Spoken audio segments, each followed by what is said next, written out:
Hello guys and welcome back to MS Tech Tutorials, and in today's video I'm going to be showing us how to fix not able to talk in game chat or voice chat for GTA 5 Online. And let's get straight into the video. So all you have to do to fix this issue is go over to settings. From settings, make your way down to voice chat and then make sure that your microphone is enabled.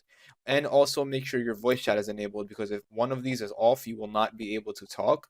And just make sure that your microphone is enabled. And if you do not know your voice chat like push to talk keybind, just make your way over to keybinds and then just look for it.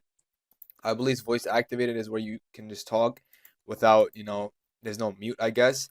But if you want to do push to talk and you're wondering what your push to talk is, just go over to keybinds and then just look for push to talk.